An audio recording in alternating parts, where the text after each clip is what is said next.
민쌤의 한판 과학. 안녕하세요, 여러분. 한칠판에 끝내는 과학, 민쌤의 한판 과학. 오늘 같이 시작해 보도록 하겠습니다. 자, 오늘은 운동량에 관해서 공부를 해볼 텐데요. 일단 운동량이 뭐냐라는 것을 여러분들 정의부터 한번 간단히 보도록 하겠습니다.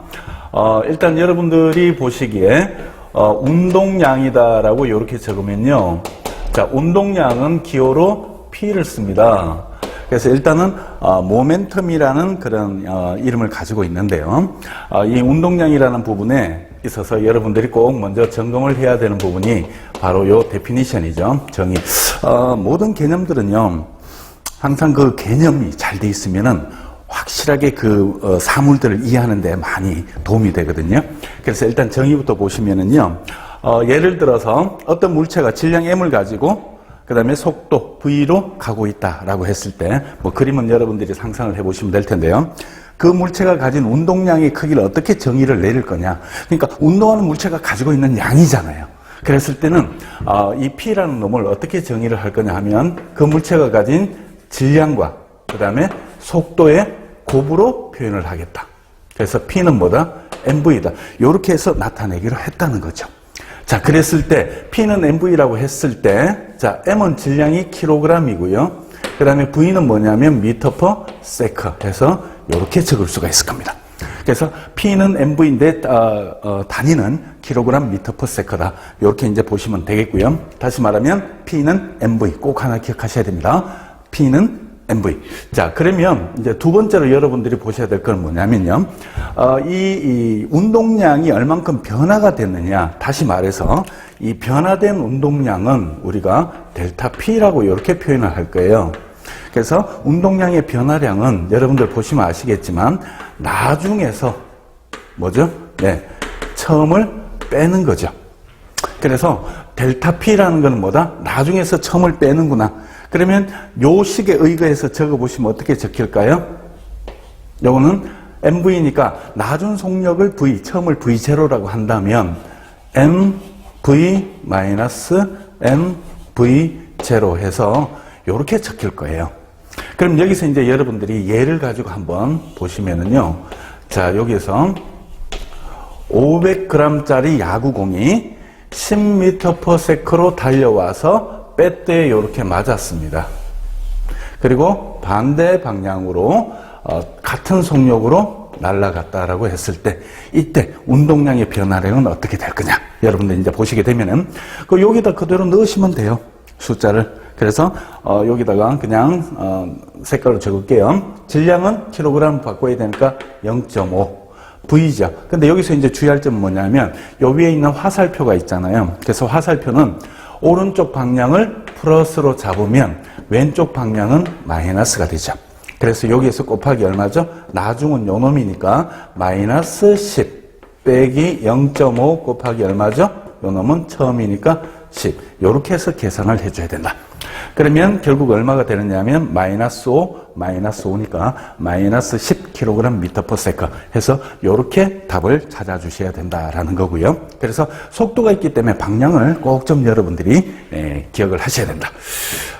자, 그러면 이제 운동량 P는 이제 MV에 관해서 이제 얘기가 됐습니다. 그러면 여기서 이제 그 충격량도 같이 여러분들이 한번 판단을 해 보셔야 되기 때문에 자, 충격량은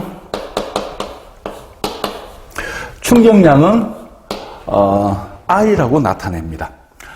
임펄스라고 이제 표현을 하는데요. 자, 요것도 역시 마찬가지 정의가 필요하겠죠. 그래서 충격량은 그 물체에 얼마만큼의 힘이 어느 정도의 시간으로 가해졌느냐. 그래서 그 운동량은 질량과 속도의 곱으로 나타내지만 충격량은 힘과 시간의 곱으로 나타내게 돼 있어요. 그래서 요것도 정의를 내려보시면 I는 어떻게 된다고요? 힘과 시간으로 얘기를 할 수가 있다. 그래서 요거 두 개를 곱해서 얘기를 하겠다. 그러면 얘는 단위가 어떻게 될 거냐 하면은요. 여러분들 힘이니까 뭐죠? 뉴턴이고 그다음 뭐죠? 세컨 이렇게 되겠죠. 단위가. 그런데 여러분들 요거를 보시게 되면요. I하고 P의 관계를 I하고 P의 단위 관계를 쌤이 어떻게 정리를 한번 해줄 텐데, 보시면은, 자, 요 놈을 요렇게 한번 바꿔볼게요. 자, 킬로그램 미터 퍼 세커 제곱에다가 곱하기 세커. 자, 요렇게 해도 돼요, 안 돼요? 가능하죠? 미터 퍼 세커 제곱에다가 세커를 곱하면 얘에 곱해지면 이놈 값이 나오잖아, 그죠? 자, 그랬을 때 요걸 보니까 여기 약분이 되면 여기 나오는데 요 놈을 가만히 쳐다보니까 요거는 뭐죠? 질량의 단위입니다. 그리고 미터 퍼 세커 제곱은 뭐냐면 가속도의 단위예요. 그러다 보니까 요 놈이 뭐가 되죠? 바로 F라는 힘이 되네요, 그죠? 그러면 힘의 단위는 뭘까요? 뉴턴이잖아요. 그래서 요거 둘이 곱해진 값이 요 놈이 나온다는 얘기죠. 다시 말해서 운동량과 충격량은 단위가 차원이 같습니다. 그래서 요 둘 사이 관계를 또 엮어줄 필요가 있거든요. 그것도 여러분들이 꼭 좀 봐놓으셔야 돼요. 그래서 두 번째 I와 뭐죠? 네, P의 관계 이렇게 한번 적어볼게요. 자, I와 P의 관계는 어떻게 될 거냐 하면은요. 여러분들 뉴턴의 운동 제2법칙을 이제 배우시게 되면은 F 이퀄 MA라는 식을 배우게 됩니다. 그래서 F 이퀄 MA라는 요 식이 있는데요. 여기에다가 F는 뭐죠? M. 자, A는 뭐였냐면 걸린 시간분에 나중에서 처음을 빼는 거다. 이렇게 이제 얘기를 한 정의가 있을 겁니다. 그래서 요걸 여러분들이 잘 좀 기억하시고요. 자, 그다음 여기서 또 중요한 게 하나가 나오는데요. 요 위에 곱해지면 MV-MV0가 나오잖아요. 그러니까 요거는 뭐가 되느냐 하면 자, MV-MV0 여기 있죠? MV-MV0 그러면 요게 뭐죠? 델타 P가 되네요. 그래서 F는 T분의 델타 P가 되는구나. 요거까지도 봐놓으시면 좋겠고, 요거는 이제 그래프에서 이제 그 운동량하고 시간 그래프에서 기울기가 나타내는 게 뭐냐. 이제 요런 걸로도 확대 해석이 되고요. 자, 그 다음에 여기 있는 놈을 이쪽으로 이렇게 곱해서 정리를 해볼게요. 그러면 어떤 형태가 될 거냐면 FT는 요게 곱해지니까 MV-MV0 이렇게 들어갈 거죠. 이렇게. 그럼 이제 요게 뭐가 되느냐 하면 여러분들 보시면 자, 얘는 뭐죠? FT니까 여기 있네요. I다. I인데 요거는 뭐죠? 나중에서 처음을 뺀 거니까 결국 뭐가 됩니까? 예, 델타 P가 되네, 그죠? 그래서 I는 델타 P와 같다라는 거를 I와 P의 관계다. 요렇게 이제 여러분들이 알아두시면 굉장히 도움이 될 것 같고요. 그 다음에 이제 이 운동량과 충격량을 가지고 여러분들이 이해를 하는 데 있어서 가장 적절한 하나의 그래프가 있습니다. 그래서 그 그래프를 잠깐만 보시게 되면은요. 자, 요 그래프는 뭐냐면 그림을 먼저 여러분들 이해를 한번 해볼게요. 뭐 예를 들어서 지금 여기 유리컵이 이렇게 있습니다. 유리컵. 그런데 여기는 뭐냐면 아주 폭신한 이불이에요. 이불이고 여기는 뭐냐면 단단하게 되어 있는 아스팔트. 요 이제 뭐 중간에 자선이라고 이렇게 볼게요. 그러면 같은 높이거든요. 같은 높이에서 이렇게 떨어졌을 때 얘는 안 깨지죠. 이불이 얘니까 포국 이렇게. 근데 얘는 빠그장 이렇게 깨져버립니다. 그러니까 얘는 이렇게 깨지질 않는데 얘는 깨져버린다는 얘기는 그만큼 많은 힘이 가해졌다는 얘기잖아요. 그래서 요거 두 개의 관계를 그래프로 하나 그려서 딱 나타내 보시면 이런 형태로 여러분들이 이해를 하시는 게 편할 겁니다. 자, 요게 이제 뭐냐면 X 방향으로는 이제 힘, Y는 힘, F는 시간, 이렇게 보시면 FT 그래프가 되겠죠. 그래서 지금 여기 이 FT 그래프에서는 면적이 뭘 의미하느냐? 바로 충격량을 의미한다는 거죠. 그랬을 때 보통 그래프로 그려진다는 얘기는 자, 왼쪽 거를 쌤이 노란색으로 표현을 할게요. 요거 노란색. 얘는 깨지지 않았던 얘기는 시간이 지나면서 힘이 이런 식으로 가해졌다. 이렇게 보시면 되고요. 그러니까 시간이 길어지는 반면에 힘은 그만큼 어떡할? 작아졌다는 거죠. 그러니까 같은 면적일 때, 그러니까 높이가 같으면 운동량의 변화량이 같잖아요. 그래서 충격량이 같다라고 보시면 여기서 이렇게 떨어졌을 때 얘는 깨지는 이유는 뭐냐면 멈추는데 걸리는 시간이 어떻습니까? 자, 얘는 파란색으로 할게요. 얘는 멈추는데 걸리는 시간이 작아졌어요. 그래서 이렇게 시간이 작아지다 보니 그만큼 어떻게 많은 힘이 들어가게 되니까 요게 파란색의 경우로서 큰 힘이 가해져서 깨지는 경우. 그래서 여러분들이 보실 때는 요 FT 그래프에서는 이 면적이 여러분들 뭐다? 충격량이다 하는 거는 나중에 여러분들이 알게 됩니다. 그래서 요식은 나중에 알게 되는데 면적이 충격량이다 하는 거는 여러분들이 꼭 좀 기억을 하셔야 되고, 그다음 요거를 두 가지로 확대 해석해서 그래프를 잠깐만 보시게 되면은요, 두 가지가 있을 텐데요, 여러분들 이렇게 T라고 잡고 여기는 P라고 한번 잡아볼게요. P. 그다음에 여기는 이제 뭐라? F다. 이렇게. 만약에 이제 그래프상에서 해석을 똑같이 두 개를 해야 된다 그러면 여기 있으면 이 그래프가 의미하는 게 뭐냐라는 거, 요거 꼭 좀 체크를 하셔야 되거든요. 그래서 요렇게 있을 때 지금 여러분들 보시면 FT는 뭐죠?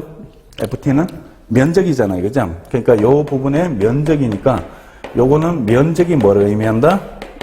충격량 I를 의미한다. 그리고 여기서는 뭐냐면 기울기가 T분의 P죠. T분의 P. 그래서 여기서는 기울기가 의미하는 게 뭐냐? 아까 했습니다. 여기 T분의 P 해서 요거는 힘이 된다. 그래서 얘는 기울기가 일정하다. 그러면 힘이 일정하다. 이제 이런 식으로 해석이 되는 거죠. 그래서 그래프도 이렇게 정리를 여러분들이 한번 해보실 필요가 있고요. 그 다음에 이제 네 번째로 여러분들이 보셔야 되는 것이 운동량 보존의 법칙이다. 자, 그래서 운동량 보존의 법칙이다라고 이제 이렇게 적어놓고 보시면은요, 그림은 여러분들 간단하게 이렇게 먼저 보시면 좋을 것 같아요.